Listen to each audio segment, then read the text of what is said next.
The shuttle touched down on Earth with a soft thud that Jake Morrison felt through his boots. 2 years. 2 long years fighting alien pirates in the Outer Rim, and now he was finally home. The smell of Earth's air hit him as the doors opened. Clean, familiar, nothing like the recycled atmosphere of the military ships he had lived on for so long. Jake stepped off the shuttle at Denver Spaceport, his dark green uniform crisp despite the long journey. At 34, he carried himself like a soldier, shoulders straight and eyes alert. The captain's bars on his collar caught the afternoon sunlight as he walked through the busy terminal. People moved around him, some nodding respectfully when they saw his uniform, others too busy with their own lives to notice.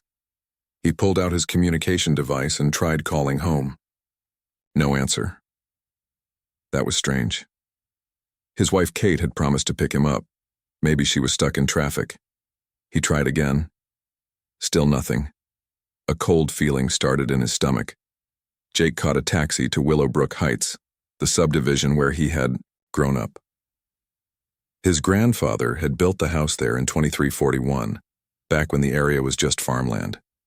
Jake's father had lived there too, and when Jake married Kate 5 years ago, they had moved into the old family home. It was not fancy, but it was theirs. The taxi pulled into the neighborhood and Jake looked out the window at the familiar streets. Everything looked the same. The neat lawns, the identical mailboxes, the small park where he used to play as a kid. But something felt wrong.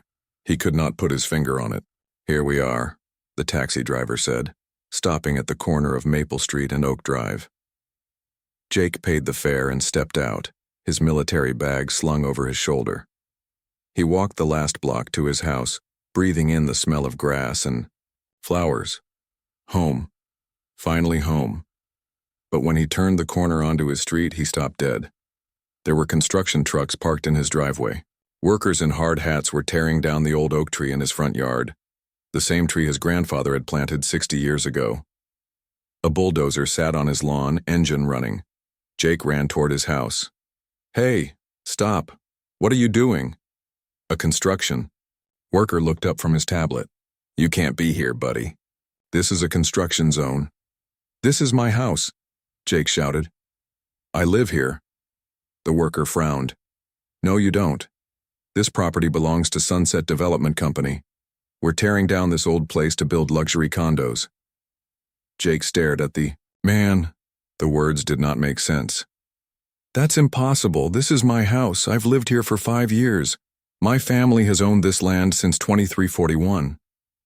"Look, I don't know what to tell you," the worker said, "but I got papers that say this is our job site now.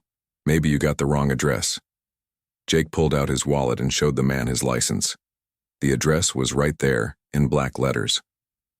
1247, Maple Street, Willowbrook Heights. The construction worker scratched his head. "That's weird. You better talk to the boss." He pointed to a woman in an expensive suit standing near a black car. "That's Amanda Price from Sunset Development. She can explain this better than me."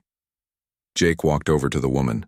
She was young, maybe 39, with blonde hair and sharp eyes. She looked like someone who was used to getting her way. "Excuse me," Jake said. "I'm Captain Jake Morrison. This is my house you're tearing down." Amanda Price looked him up and down, taking in his uniform. "Captain Morrison? I thought you were deployed somewhere." "I was. I just got back today. Now tell me why you're destroying my property." Amanda pulled out a tablet and scrolled through some documents.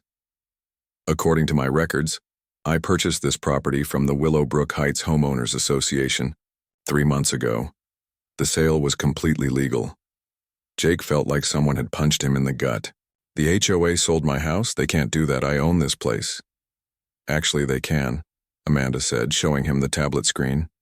"It says right here that the property was sold due to unpaid HOA fees and violations. The association tried to contact you multiple times, but you never responded. After 6 months of no payment, they had the legal right to sell the property to recover their costs." Jake stared at the document on the screen. It had his name on it, his address, and a long list of fees and fines. The total came to 15,000 credits, money he had never been asked to pay.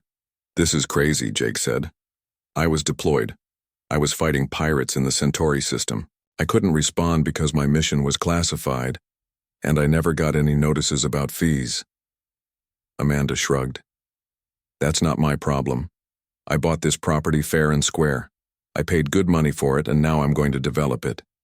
If you had issues with the HOA, you should have handled them before they sold your house. How much did you pay for it? Jake asked. 50,000 credits. Jake almost laughed, but there was nothing funny about it. His house was worth at least 300,000 credits, maybe more. The land alone was worth twice what Amanda had paid. You bought my house for 50,000 credits? It's worth 6 times that much. I bought it at market rate for a distressed property with liens against it, Amanda said coldly. The HOA was very clear about the situation.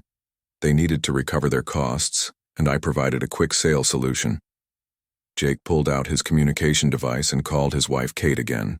This time someone answered, but it was not Kate's voice. Hello? Who is this? Jake asked. This is Linda Hamilton, president of the Willowbrook Heights HOA. Who's calling? This is Captain Jake Morrison.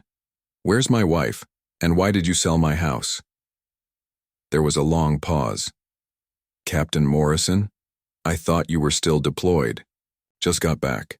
Now answer my questions. Your wife moved out 6 months ago, Captain. She couldn't afford to stay after we started the legal proceedings. As for your house, well, that's a complicated situation. Perhaps we should meet in person to discuss this. Jake felt his world spinning. Kate was gone. His house was being torn down. And some HOA president he had never heard of was acting like this was all perfectly normal. Where can I find you? Jake asked. I'm at the HOA office on Main Street. The building with the blue sign. But Captain, I should warn you, everything we did was completely legal. We followed all the proper procedures. Jake ended the call and looked back at his house. The workers had already torn a hole in the front wall. Pieces of the home where he had grown up were scattered across the lawn like broken dreams.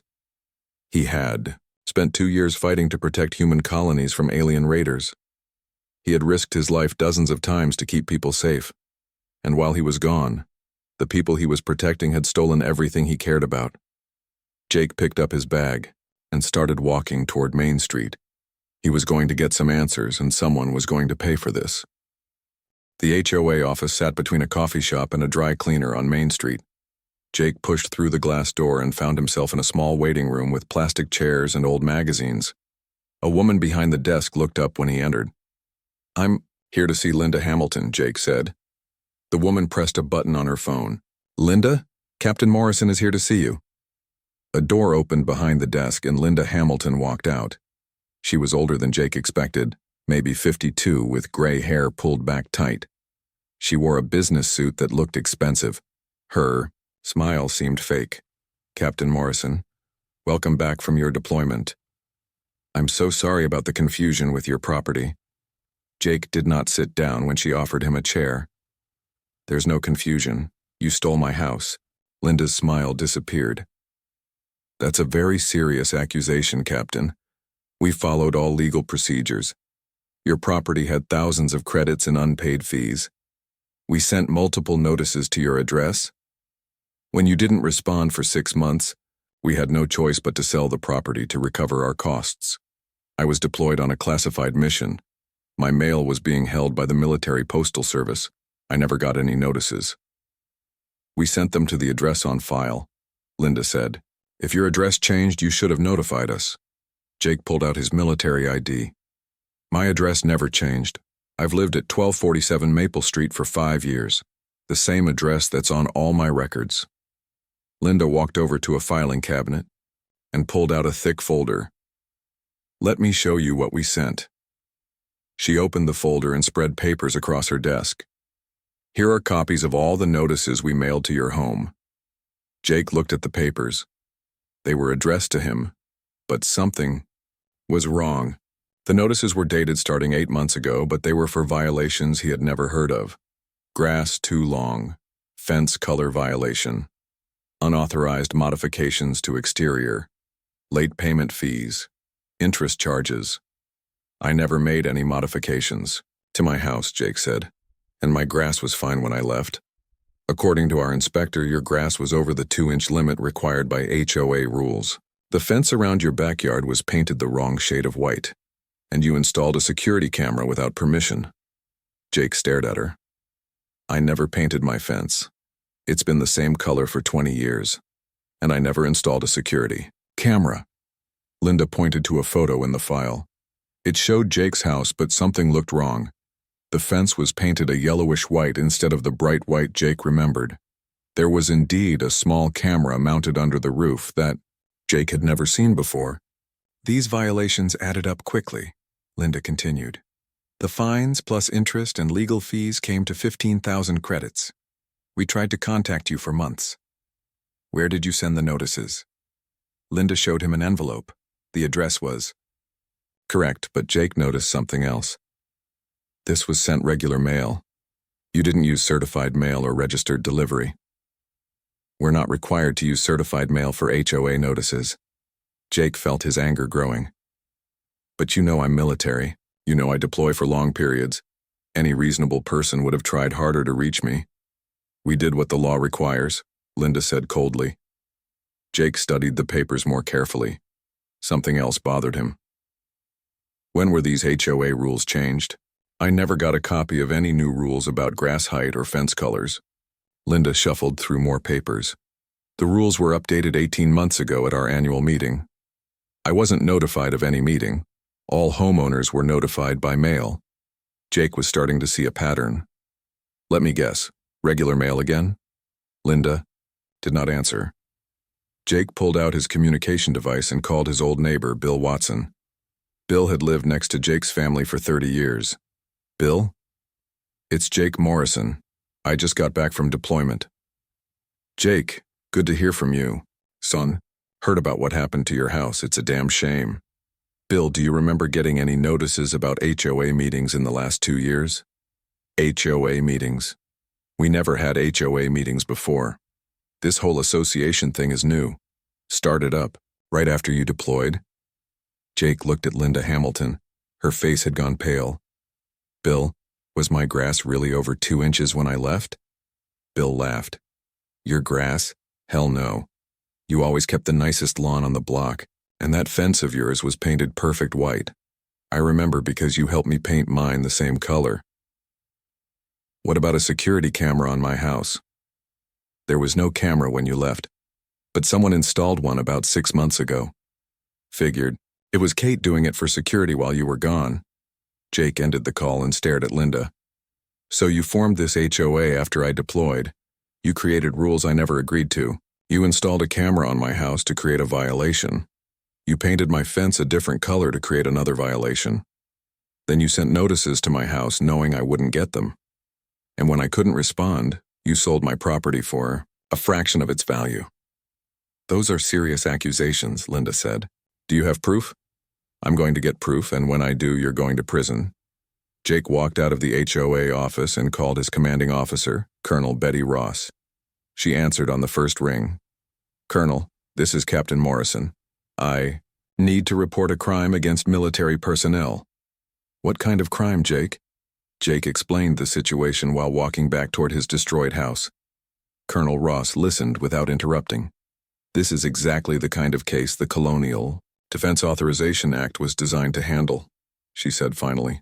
Civilian fraud targeting deployed military personnel. I'm assigning Lieutenant Danny Parker to investigate. He's our best legal advisor. What can the military do about civilian property law? More than you might think, Jake. When civilians systematically target military families during deployments, that becomes a federal crime. We have jurisdiction to investigate and prosecute. Jake felt hope for the first time since landing on Earth. What do you need from me? Everything. All your records, your deployment orders, your mail forwarding requests. And Jake? Don't do anything. Stupid, let the military handle this legally. Yes, ma'am. Jake ended the call and looked back at his house. The construction crew was loading debris into trucks. His grandfather's oak tree lay in pieces on the ground, but now he had backup. The military took care of its own, and Linda Hamilton was about to learn what happened when civilians tried to cheat soldiers. Jake's communication device buzzed with a text message from an unknown number. Captain Morrison, This is Lieutenant Parker. I'm already on my way to Denver. We need to talk. There are 3 other cases just like yours in Colorado alone. This is bigger than just your house. Jake smiled for the first time all day. Linda Hamilton and her friends had picked the wrong soldier to mess with. Lieutenant Danny Parker arrived at Denver Spaceport 3 hours after Jake's call to Colonel Ross. Jake met him at the military terminal, recognizing the young officer by his crisp uniform and the legal briefcase he carried. Parker was maybe 28 with sharp eyes and the kind of focused energy that came from someone who loved solving puzzles. "Captain Morrison," Parker said, shaking Jake's hand. "I've been reading your case files during the flight. This situation is worse than we initially thought." They sat in the terminal cafe while Parker opened his briefcase and pulled out a tablet loaded with documents. "Your case isn't isolated," Parker began. "We've found similar patterns in 4 other states. HOAs targeting military families during long deployments, creating artificial violations and selling properties below market value to connected developers." Jake leaned forward. "How many families?" 17 confirmed cases so far, maybe more. The pattern is always the same. New HOA forms right after deployment begins, impossible rules get created, violations get manufactured, and properties get sold, while the service member can't respond. Parker showed Jake photos on his tablet. Houses in Texas, Florida, Nevada, and California, all with the same story. Military families losing their homes while deployed. Who's behind this?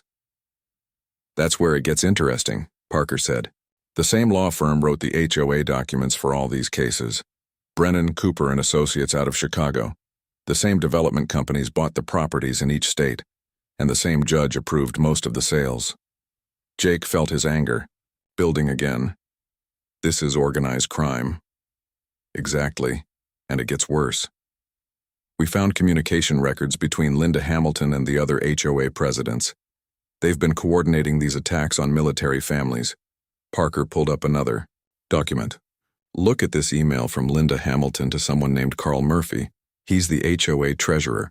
It's from 6 months ago." Jake read the email on the screen. Linda had written, "The Morrison property should be easy. He's deployed until next year, and his wife moved out last month. Start the violation process now. Amanda Price is ready to buy as soon as we can clear the title." "They planned this from the beginning," Jake said. "It gets worse. Carl Murphy works at First National Bank. He's been approving the development loans for these projects. He approves the HOA loan to buy your property, then he approves Amanda Price's loan to buy it from the HOA. He makes money on both sides." Jake studied the documents Parker showed him. The conspiracy was bigger than he had imagined. "What about my wife, Kate? Why did she move out?" Parker's expression grew serious. "That's another piece of the puzzle.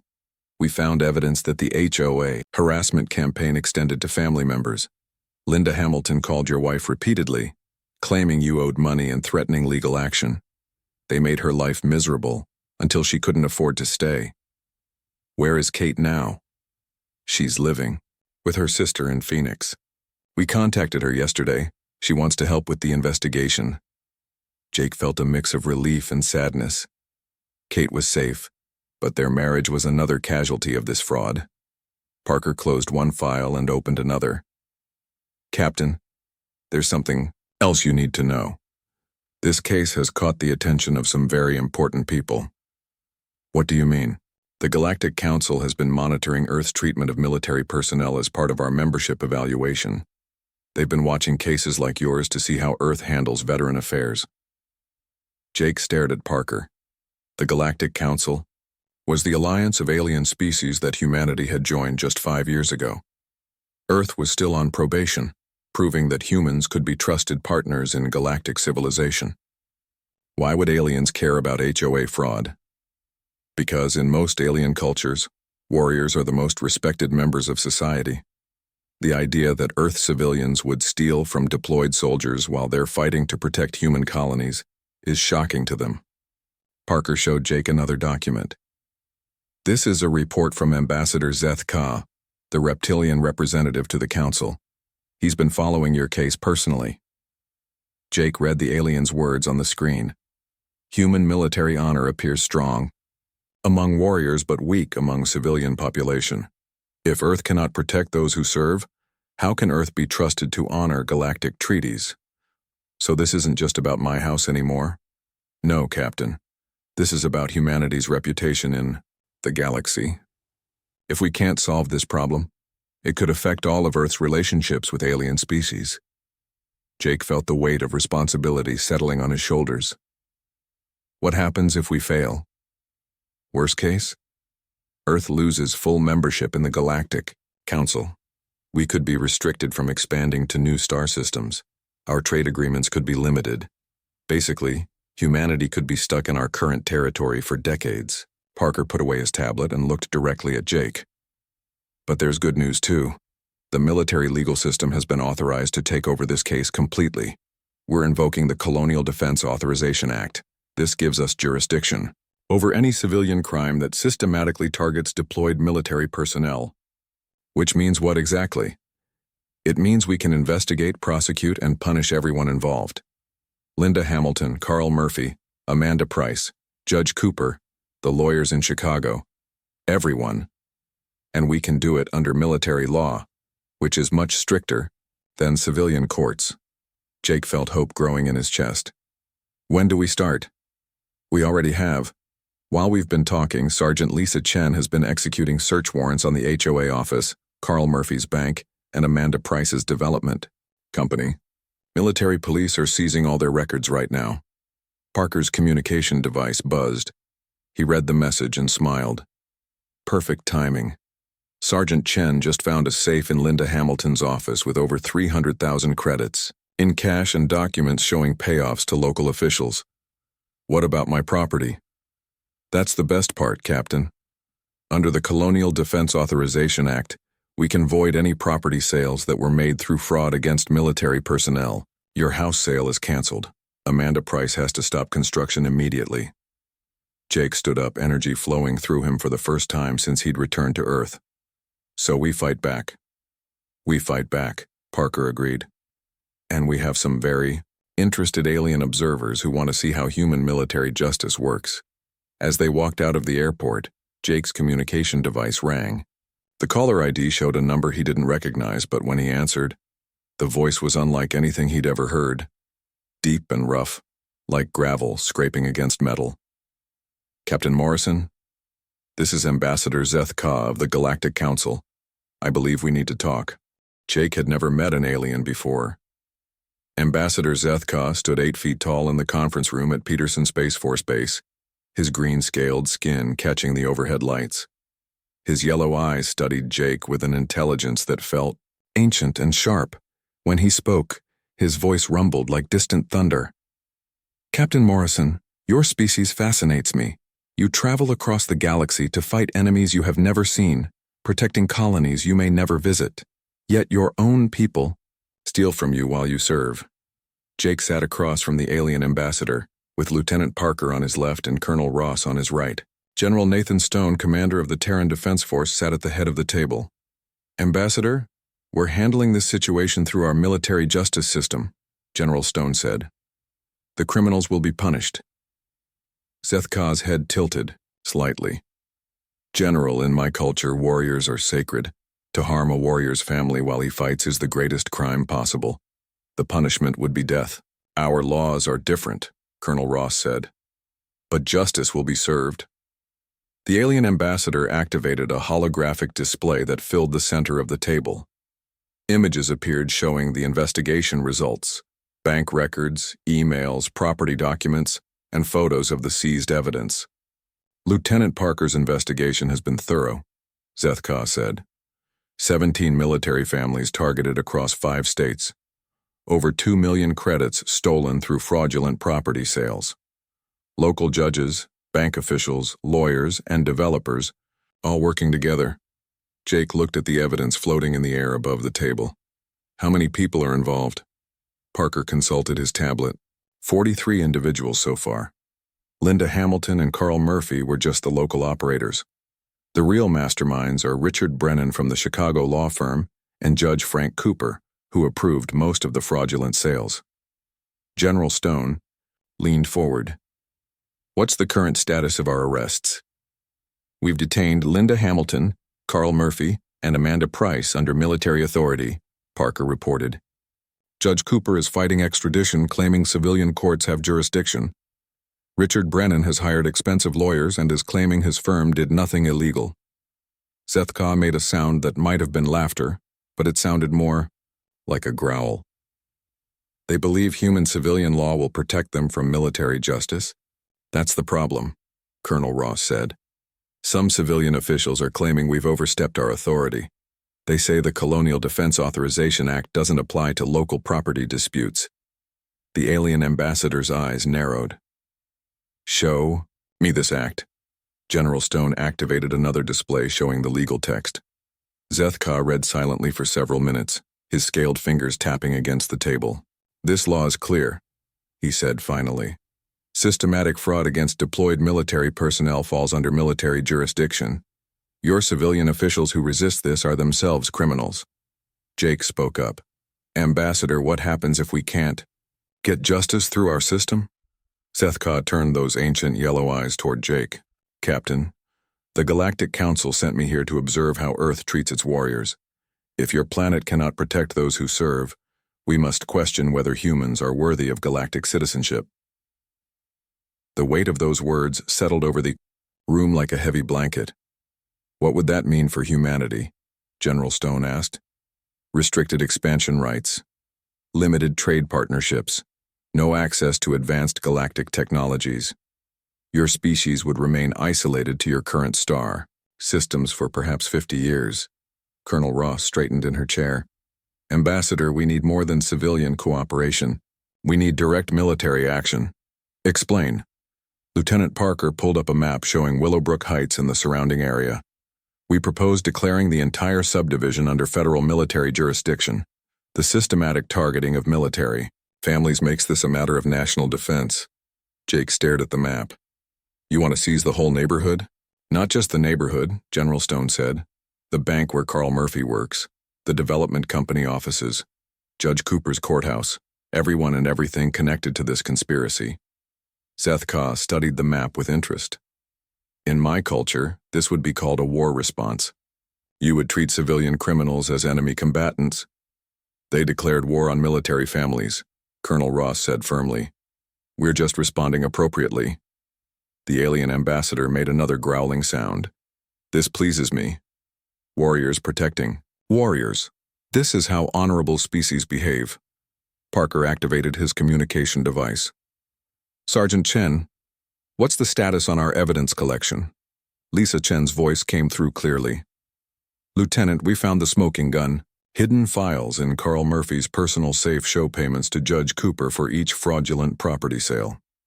5,000 credits per case. We also found emails between Linda Hamilton and 6 other HOA presidents coordinating similar attacks on military families in other states. General Stone stood up. That's enough. I'm authorizing full military intervention under the Colonial Defense Authorization Act. Effective immediately, all assets related to this conspiracy are under federal military control. Jake felt electricity running through his veins. What does that mean exactly? It means the entire Willowbrook Heights subdivision is now a federal military zone, Colonel Ross explained. All property sales are voided. All construction is stopped. Everyone involved in the conspiracy is subject to military justice. Zethka's scaled face showed what might have been approval.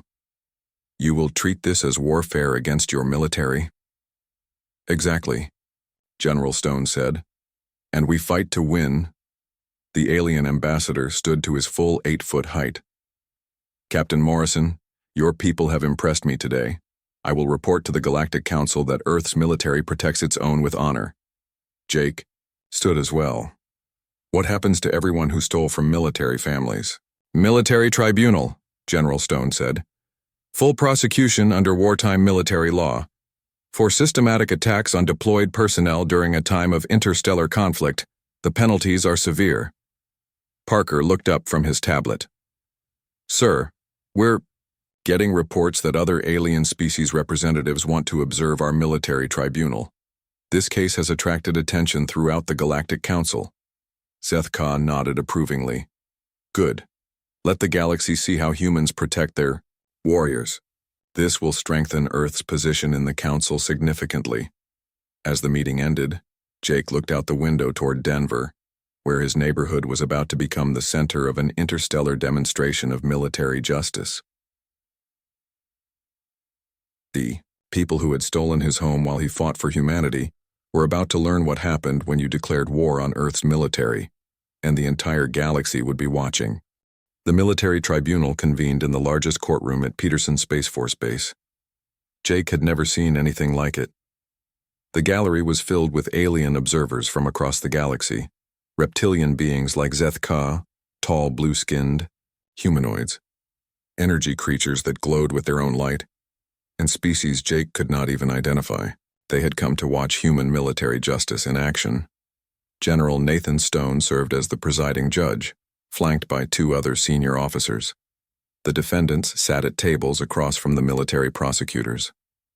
Linda Hamilton looked smaller. Then Jake remembered, her expensive suit replaced by a gray detention uniform. Carl Murphy kept wiping sweat from his forehead. Amanda Price stared straight ahead with cold eyes, still defiant. Judge Frank Cooper sat in shackles, having been arrested the day before when he tried to flee to Mexico. Richard Brennan, the Chicago lawyer who had written the fraudulent HOA documents, looked pale and nervous.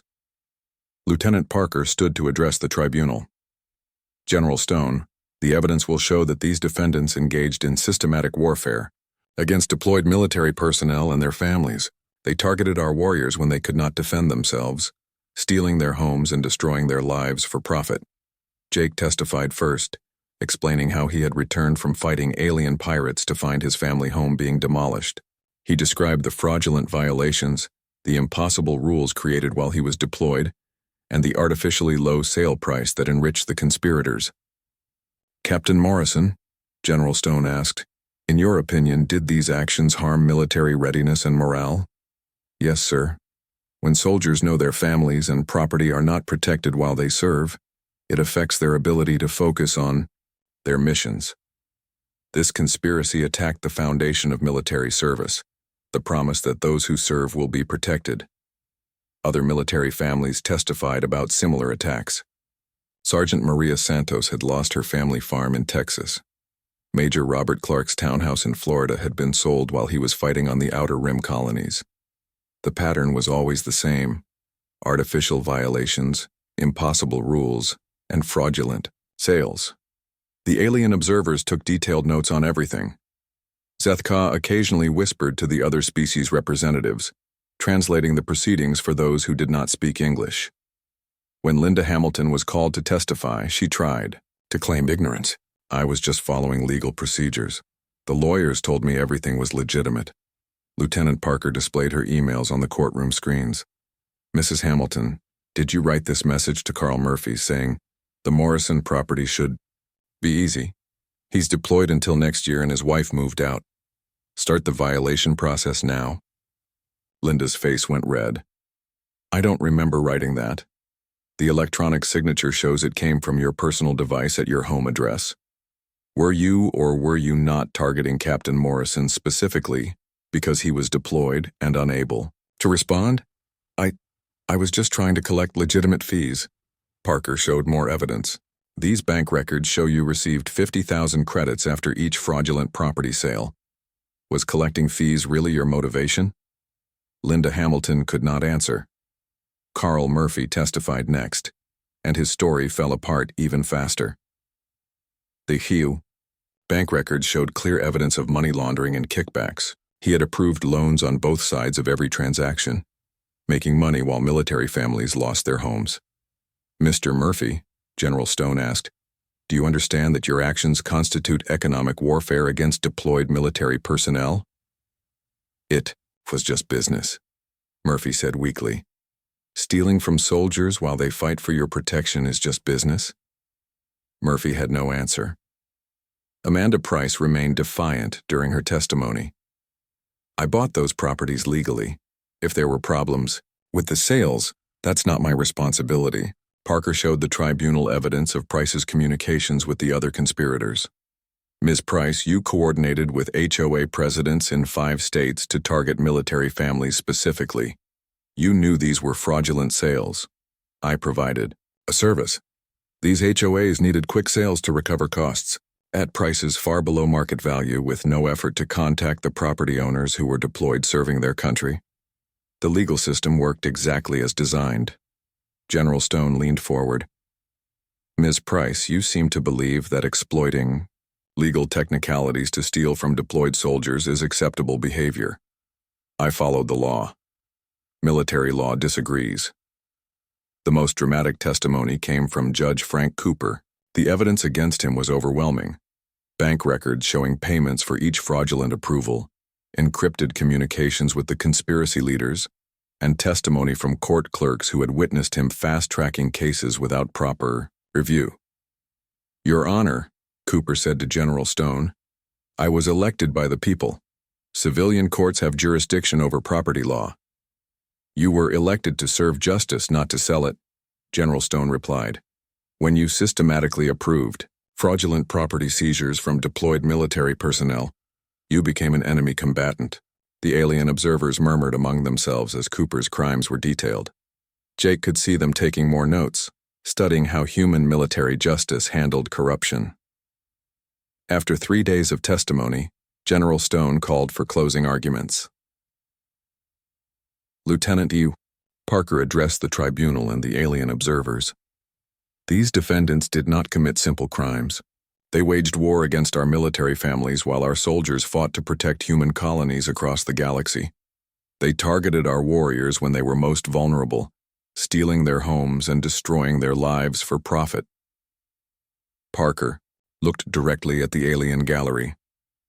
The Galactic Council sent observers to see how Earth treats its warriors. Today you have seen that human military justice is swift, thorough, and absolute.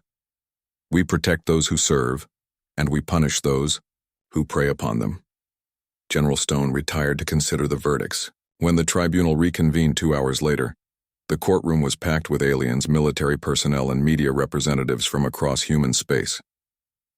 The defendants are guilty of all charges, General Stone announced. Economic warfare against military personnel, conspiracy to defraud, corruption of public officials, and organized crime targeting deployed service members. The sentences were severe. Linda Hamilton received 15 years in military prison and full financial restitution. Carl Murphy got 12 years and forfeiture of all assets. Amanda Price received 10 years and was banned from property development. Judge Cooper got 20 years for corruption under military law. Richard Brennan received 18 years for organizing the conspiracy. But the real victory came when Ambassador Zeth Ka stood to address the tribunal. General Stone, I have observed human military justice in action. Your species protects its warriors with honor and punishes their enemies without mercy. This demonstrates that Earth is worthy of full membership in the Galactic Council. Jake felt tears in his eyes as Zeth Ka continued. The Galactic Council hereby grants Earth unrestricted expansion rights, full trade partnerships, and access to advanced technologies. Your military honor has earned humanity's place among the stars. 6 months later, Jake stood in the yard of his rebuilt home. The construction that had destroyed his grandfather's oak tree had been reversed. And alien technology had helped grow a new tree that looked exactly like the original. Kate had moved back from Phoenix, and their marriage was healing along with everything else. Willowbrook Heights had been transformed into a model military community with alien-influenced architecture and technology. It served as Earth's first joint human-alien residential project, a symbol of humanity's new status in the galactic community. Jake's communication device chimed with a message from Colonel Ross. Captain Morrison, you've been selected for promotion to Major and assignment to the new Galactic Defense Force. Interested? Jake looked at his home, his wife, and the alien neighbors who had become friends. He thought about the corrupt officials, now serving hard time in military prison, and the justice that had been served. Yes, ma'am, he typed back, ready to serve. Some battles were worth fighting, especially when the whole galaxy was watching.